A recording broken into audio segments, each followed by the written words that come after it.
Hey everyone, this is me, Jay. Um, so today we're gonna read the audiobook, the book, the novel we were reading last time. It's called The Adventures of Sherlock Holmes by Arthur Conan Doyle. Um, in this video, we're gonna start from where we left off in the last video. So yeah, let's just get right into it.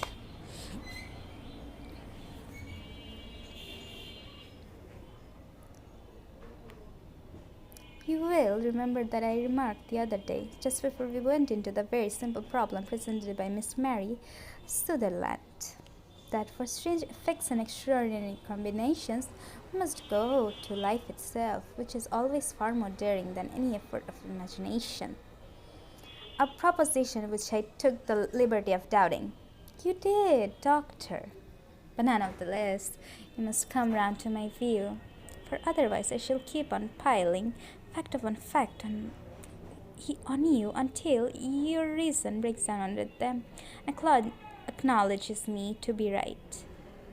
Now, Mr. Chapes Wilson here has been good enough to call upon me this morning and to begin a narrative which promises to be one of the most singular which I have listened to for some time.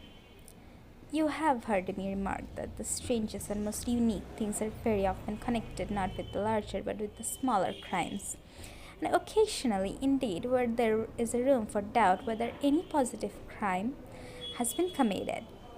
As far as I have heard, it's impossible for me to say whether the present case is an instance of crime or not, but the course of the events is certainly among the most singular that I have ever listened to. Perhaps, Mr. Wilson, you would have the great kindness to recommence the narrative. I ask you not merely because my friend Dr. Watson has not heard the opening part, but also because the peculiar nature of the story makes me anxious to have every possible detail from your lips. As a rule, when I have heard some slight indication of the course of events, I am able to guide myself by the thousands of other similar cases which occur to my memory. In the present instance, I am forced to admit that the facts are, to the best of my belief, unique. The portly client puffed out his chest with an appearance of some little pride, and pulled out a dirty and wrinkled newspaper from the inside pocket of his greatcoat.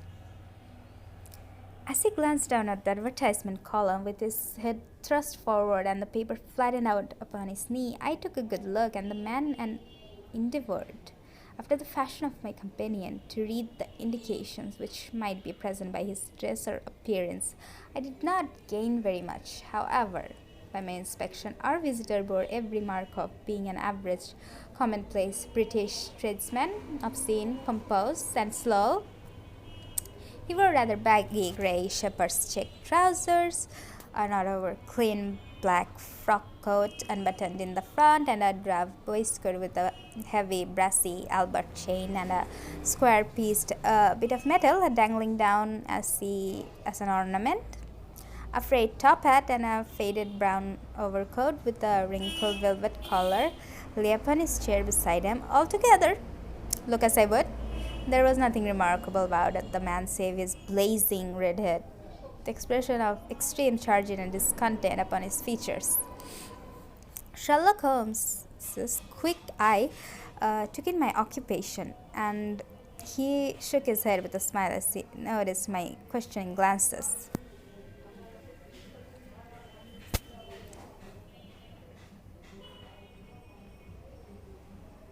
Beyond the obvious facts that he has sometimes done manual labor, they take snuff that he is a Freemason, that he has been in China, and that he has done a considerable amount of writing lately, I can deduce nothing else.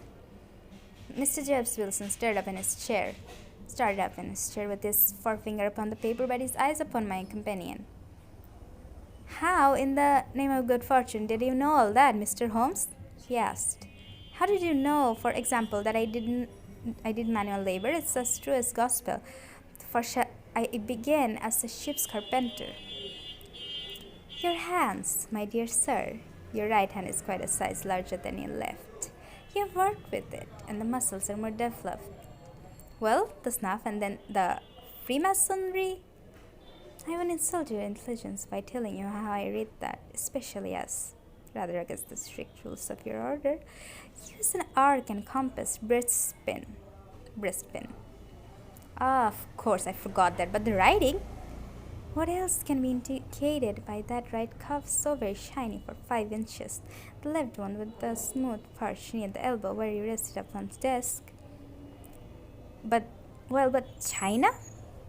The face that you have tattooed immediately above your right wrist could only have been done in China. I made a small study of tattoo marks and have been contributed to the literature of the subject. The trick of staining fish's scales of a delicate pink is quite peculiar to China. When in addition I see a Chinese coin hanging from your watch chain, matter becomes even more simple. Mr. James Wilson laughed heavily. Well, I never, said he. I thought at first you had done something clever, but I see that there was nothing in it after all. I began to think, Watson, said Holmes, that I make a mistake in explaining omne internum in autem pro magnifico. And my peculiar reputation, such as it is, will suffer shipwreck if I am so candid. Can you not find the advertisement, Mr. Wilson? Yes, I have got it now, he answered with his thick red finger, pointed halfway down the column. Here it is. This is what began it all. You just read it for yourself, sir. I took the paper from him and read as follows. To the red-headed League. On account of the bequest of the late Iskia Hoppings of Lebanon, Pennsylvania, USA, there is now another vacancy open which entitles a member of the League to a salary of €4 a week for purely nominal services, £4 a week for purely nominal services. All red-headed men who are sound in body and mind and above the age of 21 years are eligible. A blind person on Monday at 11 o'clock to Duncan Ross at the offices of the League, 7 Pope's Court, Fleet Street. What on earth does this mean? I ejaculated after I had twice read over the extraordinary announcement. Holmes chuckled and wriggled in his chair, as was his habit when in high spirits. It is a little off the beaten track, isn't it? Said he. And now, Mr. Wilson, off you go at scratch and tell us all about yourself, your household, and the effect which this advertisement had upon your fortunes. You will first make a note, Doctor, of the paper and the date. It's the Morning Chronicle of April 27, 1890, just 2 months ago. Very good. Now, Mr. Wilson. Well, it is just as I have been telling you, Mr. Sherlock Holmes, said James Wilson, mopping his forehead. I have a small pawnbroker's business at Coburg Square near the city. It's not a very large affair. And of late years, it has not done more than just giving me a living. I used to be able to keep 2 assistants, but now I only keep 1. And I would have a job to pay him, but he is willing to come for half wages so as to learn the business. What is the name of this obliging youth? Asked Sherlock Holmes. His name is Vincent Spaulding, and he's not such a youth either. It's hard to say his age. I should not wish a smarter assistant, Mr. Holmes, and I know very well that he could better himself and earn twice what I am able to give him. But after all, if he is satisfied, why should I put ideas in his head? Why, indeed, you seem most fortunate in having an employee who comes under the full market price. It's not a common experience among employers in this age. I don't know that your assistant is not as remarkable as your advertisement. Oh, yes, false too, said Mr. Wilson. Never was such a fellow for photography, snapping away with the camera when he ought to be improving his mind, and then driving down into the cellar like a rabbit into his hole to develop his pictures. That is his main fault, but on the whole, he's a good worker. There's no vice in him. He Still with you, I presume? Yes, sir. He and a girl of 14 who does a bit of simple cooking and keeps the place clean. That's all I have in the house.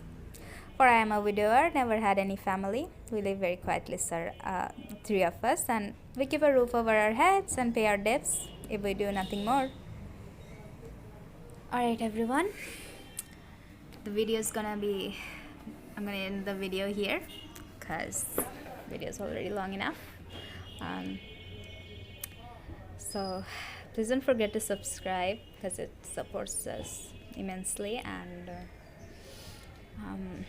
thanks for watching the video, and watch the video or all of the videos uploaded in this channel, the entirety of it if you can. If you have the time, watch the whole videos, alright, and subscribe. Thanks for watching. See you in the next video. Bye.